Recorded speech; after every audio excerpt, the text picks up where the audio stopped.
just after lunch break. Yeah, the best spot. We're going to wake everybody up. It's going to be great. Yeah, let's see how it works.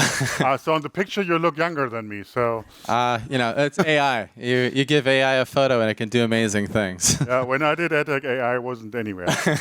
So Andrew and me, we have like a history, let's say it that way. We do. First time we met, I think, was in New York at your office. Yep. At that point, a Canadian was visiting New York. Now a Canadian lives in New York. So how does it feel to be there? Oh my goodness. I just recently moved to New York. I'm Canadian, lived there all my life, moved to New York in December. Had no idea what was to come January. It's been a very interesting couple of months in New York, to say the least. You still want to stay or considering to leave? So far, so good. I will say it is a very unique time. It feels like every day you wake up, and if you haven't looked at the news recently, there's like a whole new narrative. So that's new. But New York is a wonderful place. I love the energy, especially for programmatic and ad tech. So much comes in and out of New York City as well. So it's been great to be there. But it's early. Who knows? This time next year, maybe I'll have a different opinion. Yeah, let's see. Couldn't agree more. So I was based in New York as well for 4 years. So there you go. We have things in common. So when you founded Index Exchange, it was an idea and it was a family business. Can you give us a little bit of an idea what Index Exchange is about? Yeah, definitely. We're a very unique company in this ecosystem for a variety of reasons. We're over 20 years old, which is pretty unique in ad tech and in programmatic. We're bootstrapped. We come from nothing, which is also pretty unique. And we're now the largest globally scaled independent supply-side platform, and increasingly the only platform focused just on the publisher. So for us, who are we and what are we? We're an exchange. Our job is to connect with every publisher on the planet in every region and make their supply accessible. You can't spend $1 directly through Index. You have to spend it through a platform, so through our DSP partners. That's what keeps us focused on the needs of the publisher, but increasingly focused on the overall market at large and how we can also support indirectly our buy-side partners. But while you are on the advertiser day here, when it's a supply-side platform? That's a really good question. What we've found is the company's overall focus and mission is two primary problems: scale and efficiency. The internet never stops growing. Increasingly now, we're not just sort of governed by the web or even by app, but streaming television has absolutely exploded. And as a result, it has just created an environment where, watch that water, supply just continues to grow and grow and grow. So scale is sort of an eternal challenge of the supply side, but so is efficiency. We believe in a market where ad tech generally and the infrastructure of ad tech has to get to something that feels a whole lot more like Visa or the financial markets, where we're at a very small fee at massive scale. So that's what we're primarily focused on. The thing is, in the pursuit of efficiency, what we've recognized is there's only so much that we can do strictly on the sell side of the transaction to compel that to happen. Increasingly, we've had the buy side engaging with us through things like SPO and also looking at new opportunities to innovate on the sell side of the transaction. Yeah. Thus, I'm here on Advertiser Day because while we're a sell-side focused company, we're increasingly becoming a whole lot more valuable to the buy side. Okay, so the next evolution is starting. Absolutely. Yes. Before we go into the company itself, as I have someone here from New York, we have industry trends, we have politics, as you already talked about. We just got today in the news that the split of Chrome from Google will continue to be a big topic in the US. I know that you have been at court for that hearing. Can you give us a little bit of insights what has happened and what you expect on that side? Yeah, I think there's been a lot of speculation post-administration change. Will the U.S. pull back on its investigation into big tech generally and also Google? And certainly the DOJ reinforcing its intention to split up Google, I think at least dismisses some of the assumptions that these cases will be dropped or they'll be dismissed. One thing that I point out a lot is the original case against Google and ad tech started under the Trump administration, so it didn't start under Biden. And the other thing that I point out is a lot of the ad tech leaders were summoned to the White House during the Trump admin as well to talk about the big tech and ad tech's might generally. Mm-hmm. So there was interest in it even prior. So this isn't a huge surprise. I think some people have been like, well, Trump's going to drop the case. It's clearly not going to happen. As to the ad tech side of it, because the Chrome case is connected to the search case, mm-hmm. The ad tech side of it, which I testified in the opening day part of the trial, which was quite fun in Virginia in the fall, we're now pending the judge's first summary judgment of that case. We don't know where it's going to land. I think there's a high probability that the case is very strong and the judge will rule against Google, but we have no idea. So waiting game right now. There's a new change to the industry that may come. Look, like a world where Chrome is separated from Google will be interesting. A world where GAM is separated from Google would be interesting. Maybe nothing will happen. The reality is it's not going to play out over days or weeks or months. It's going to happen over years because any ruling will likely be appealed by Google, and we're probably talking 3 to 5 years before we really know what's going to happen. Sure. One of the topics that we talked about for a decade, is a feeling, is the depreciation of third-party cookies.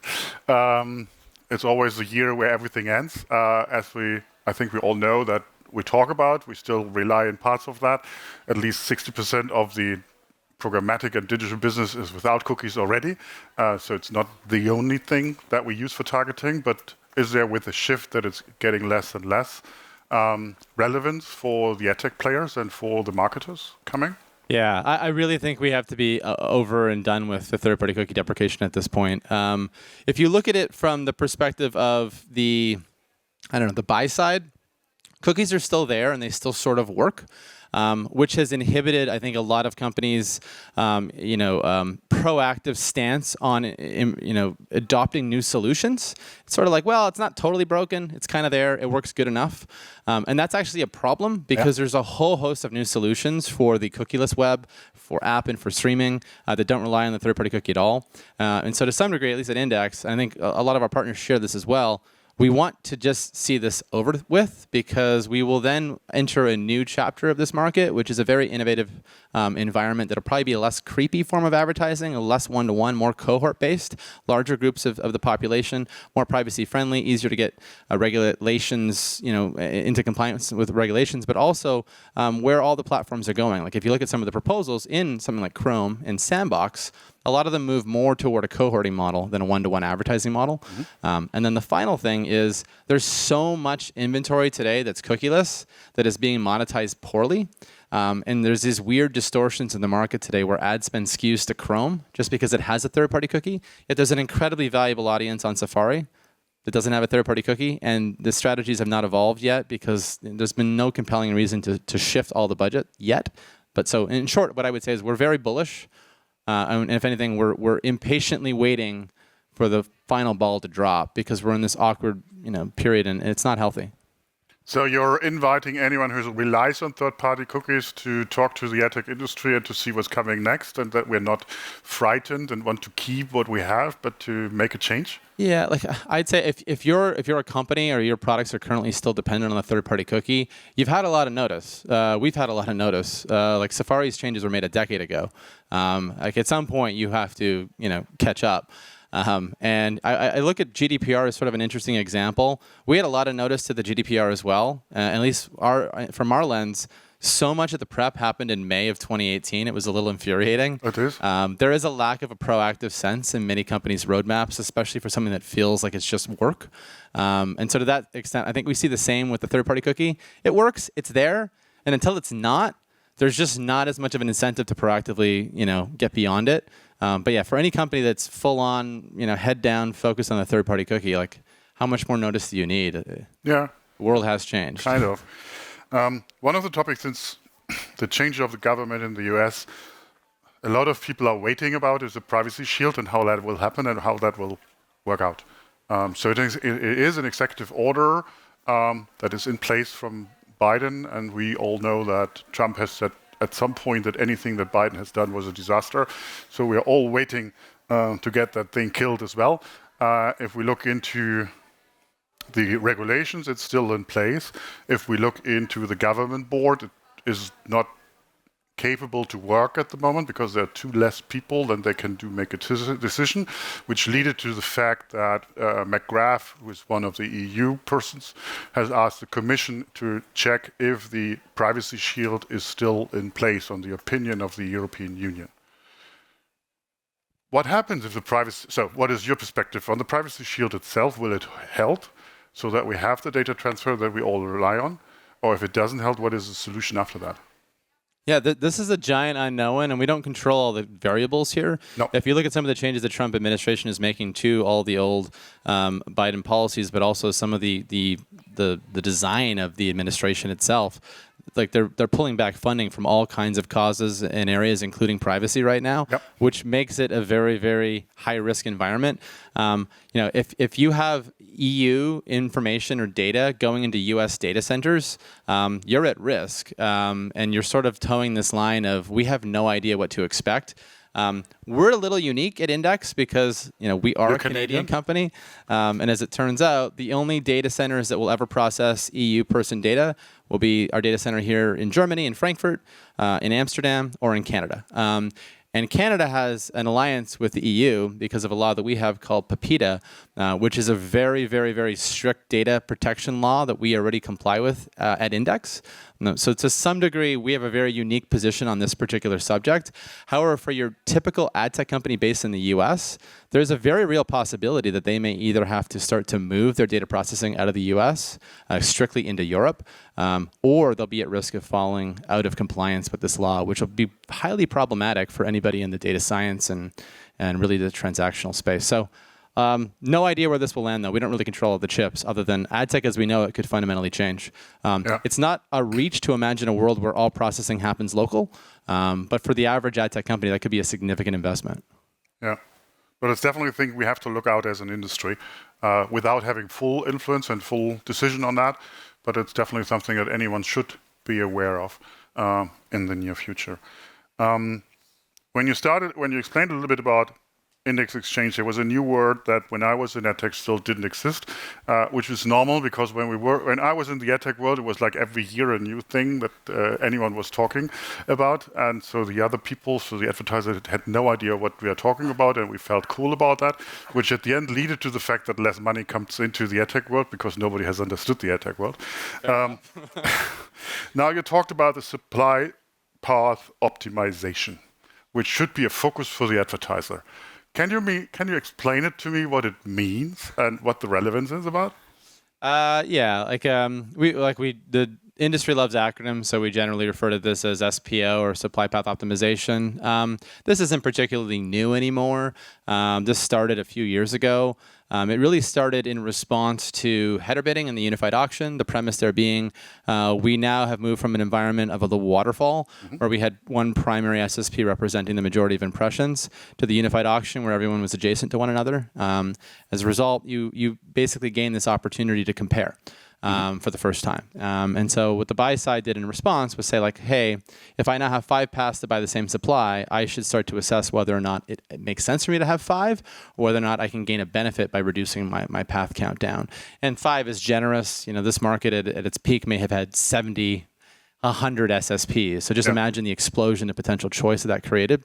So in response, a lot of the agencies developed RFPs and RFIs where they started to ask the supply side a bunch of very important questions about the hygiene of the supply chain that they represent, as well as the potential options to customize and almost take control of that supply chain for their own business needs. And then finally, they'd ask questions around the lines of, if we do consolidate ad spend to fewer platforms, can you compel a benefit for me, whether it be reduced pricing, economies of scale coming through. If you were spending $1 across 20 platforms, and if you reduce it to 3, that's significant more ad spend going to less players. Can those businesses become more efficient? So years and years have passed since those early RFPs and RFIs went out. I think Index has been very lucky to be a huge part of a lot of these programs globally. However, what we noticed with most of them over the last many years was they were very exciting programs to become a part of. It was really, high fives all around when we were in an SPO agreement, but there wasn't really much change that created. Ad spend didn't really change much at all. And there was a great mystery as to why that was happening. The great mystery was how DSPs work and how the bidding algorithm works, and how even if you start to put favoritism to a small number of players, the bidders kind of did their own thing. More recently, that's also starting to change, where we're actually starting to see real consolidation happen, where the agencies have gone from these SPO programs, anointing a small number of vendors as being their preferred, to actually changing the way traders trade. And also DSP tech has got to a point where it can be better controlled. And so in short, where is all this going? What's the value of SPO? It's very simple. if you're ultimately responsible for the ad spend, the closer you get to supply, the better you can position yourself to compel a commercial incentive to reduce the cost to transact, giving you higher weight of wallet, better results in a publisher's ad server or auction. And you can also secure that supply chain more and add your own bias. We believe that the inventory standards that we have at Index are best in class, but the agencies may have a very different standard of inventory for their own given client mix that they can also apply on top. And so they can effectively take more control instead of just assuming that all their vendors are working perfectly well. And then if you think of it from a broader lens, the internet is really big.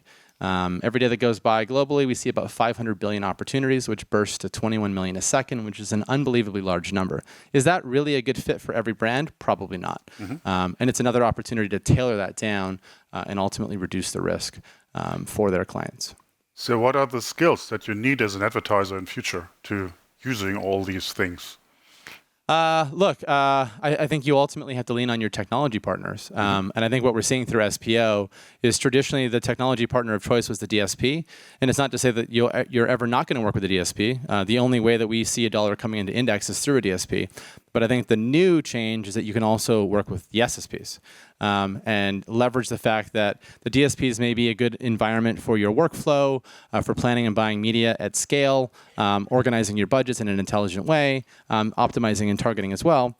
But equally important is to have a relationship with the sell side and gaining the benefit that they can bring to the table, because the sell side is really, really good at scale and efficient innovation and opportunities that I don't think historically have been leveraged to the degree that they can be for the buy side. And that's just the new change that's happening in the market right now.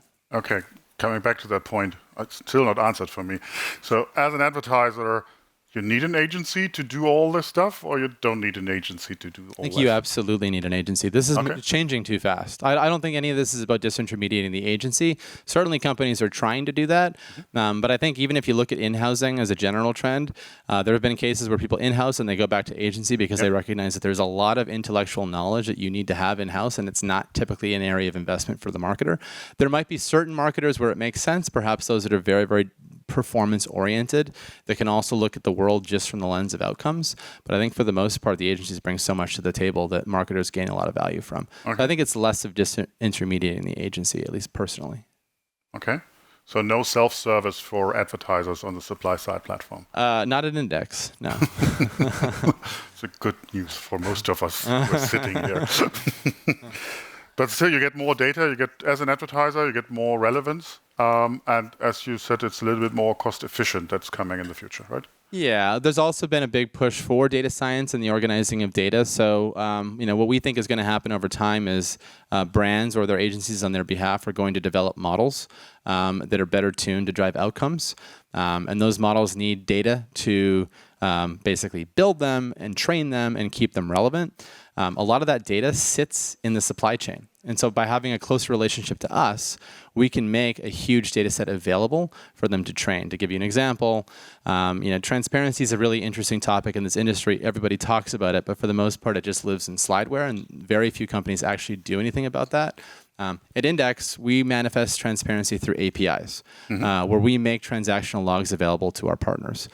We see a lot of that activity today on the buy side, where they want their transactional logs from the exchanges and from us, because it's been historically harder for them to obtain them from all their partners. Maybe they get them from some DSPs, but they don't get them from all their DSPs. But as a result, if they get them from this exchange, they get them from everywhere all at once. And so it's just an efficient way to start to take back some of their own intellectual property as well, and then push that over to their data science teams. Okay, so more data for the advertiser just because of the industry is moving and is... Absolutely, yeah. You talked about the problem that so long as we as long as we have third parties, nothing is coming as a new thing, even that everything is ready.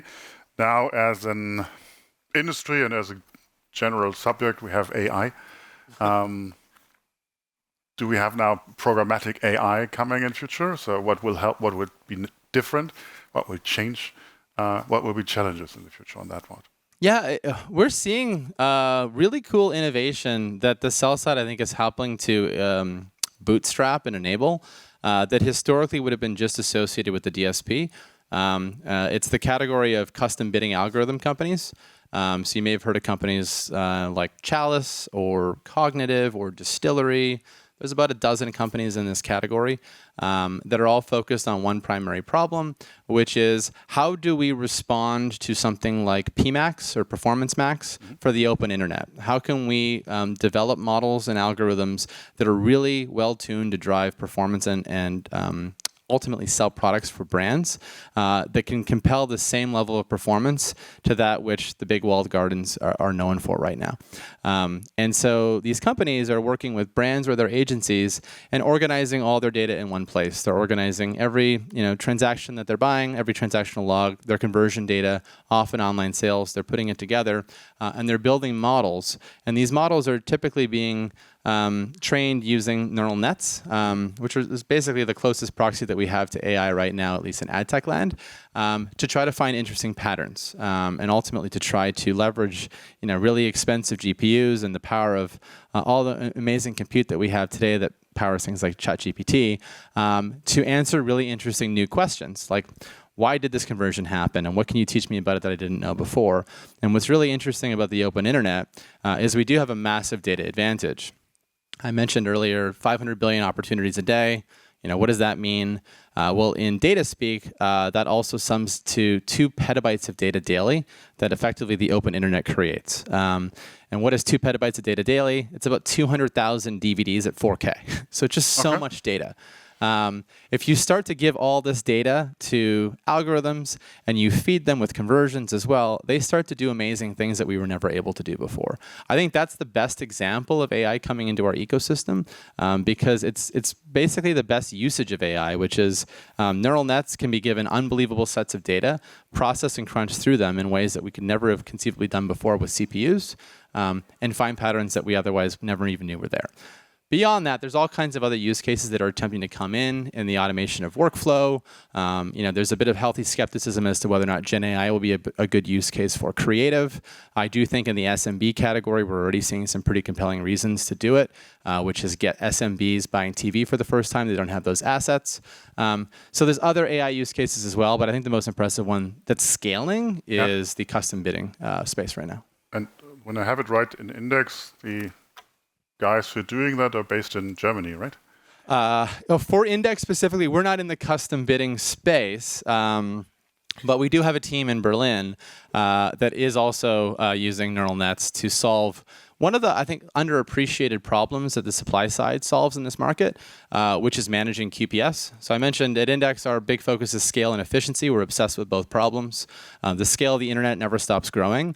But the thing is, we can't just send the scale of the internet to every DSP, because when a DSP receives a bid request from an exchange, they have to process it, and processing costs money, costs compute. So the problem that exchanges largely solve for DSPs is we plug into the open internet, imagine just how enormous it is, but then we funnel it down, like a funnel, to a very, very small point where we only show a DSP the part of the internet that's interesting to them and their advertisers. And so we can take a big number like 500 billion and shrink it down to a small number like 5 billion. That's a massive cost efficiency. If you think of the market talking about how the SSPs are commoditized or, on their way to irrelevance or whatever, try plugging into the entire internet and you'll start to quickly realize how expensive it is for every DSP to do the same thing. There's just not enough OpEx to go around. The team that solves this specific problem for Index is based in Berlin. Cool. One topic is left. One thing I haven't mentioned, which I thought was very interesting when we met last time, it was just after the election in the US, and we talked about CPMs.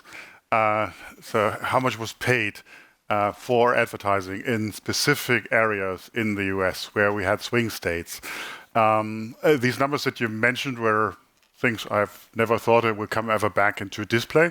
Can you give the audience a little bit of an idea what has happened just 2 weeks before the election in the programmatic world? Yeah, definitely. I'd say it wasn't just display; it was also CTV. But in the U.S. election, we called this last election in the fall the first true programmatic election, just because of how many billions of dollars were spent directly into the programmatic ecosystem. It's like nothing we ever saw in any prior U.S. cycle. I think it was like $11 billion or something. It was unbelievable. But when you push that much money into a tiny period of time, crazy things happen. And if you think of the U.S., big country, but there's a really small number of swing states. And if you think even within those states, there's a really small number of zip codes that can ultimately swing the election. And so what we saw, which was very remarkable, is in certain zip codes, triple-digit and high triple-digit CPMs. So imagine 900 CPM. We were seeing this in zip codes like in Atlanta or in Michigan. Just things like you'd never really imagine seeing prior. Now, it was fleeting. The election happened and then it ended. But it was actually a really interesting demonstration of the power of the auction in an environment where you have a demand-rich environment instead of typically programmatic, which is supply-rich. And then the one other really interesting tactic that we learned, which we never were aware of before, was there's two reasons for the parties to bid each other up. The intuitive reason that you would think is that they want to reach their potential voter, which makes sense. But the other strategy, which really compelled the auction dynamic, was they wanted to prevent the other party from posting their message. So it was almost like it was more important for the Dems to block the Republicans than it was for them to even be worried about whether or not their messages were being received. And so there was a huge fixation, particularly in streaming, in 60 and 90-second spots where they could take more of the ad pod and just block out the other party. So it was a really fascinating paradigm that we just never really saw before at scale. Yeah, you talked about 2 times Christmas last year from the advertising tech industry perspective. We definitely had 2 Q4s. There was just this wild surge right up to November 5th. And then it was a little bit of a break and then a wild surge again into Cyber Week and the holidays. We have 4 minutes left, and one topic that you have partly mentioned is streaming TV, which when we talked last time, you said in the US was just booming over the pandemic. Yeah.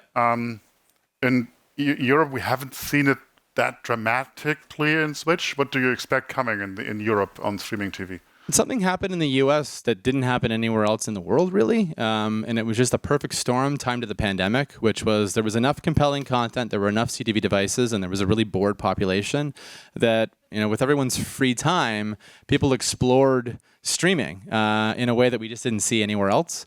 And habits changed. And so habits reformed. Such that today in the U.S., streaming's bigger than linear. There's more people streaming content on the average than consuming content through linear, which is a pretty remarkable event. Absolutely. And all that has now come into programmatic. And so I think for us in any other market, I do believe the trend is inevitable. It will simply take longer. Short of another pandemic, what took a few years in the U.S. might take 3 to 5 years here or in another region. But you just can't beat the ability to control TV on your own terms and leverage the power of these devices in ways that linear never was able to solve for. So I think it's inevitable. I think it'll just take longer. And what happened in the U.S. was really the only country in the world where that perfect storm was ready to go. And it hasn't stopped. Like the scale of supply in the U.S. is still exploding. It's pretty wild, especially in a world now where we've got Prime, Netflix, and Disney. Like it just keeps expanding the supply footprint. And publishers are also growing their pods as well, which is adding even more supply into the market. So still a lot of revenue coming. I can ask another 10,000 questions. We have 2.5 minutes left. You have made a firework of information. I hope that everybody was able to follow. If not, now it's the opportunity to ask questions what you haven't got fully or where Andrew hasn't been as focused as he should be. Are there anywhere? We didn't receive any questions, but it's because of your questions. They were all, I think, the most important and interesting questions are already done. And so I say thank you for you. Wonderful. It was a pleasure. Right. Thank you for being with us. Yeah, thank you.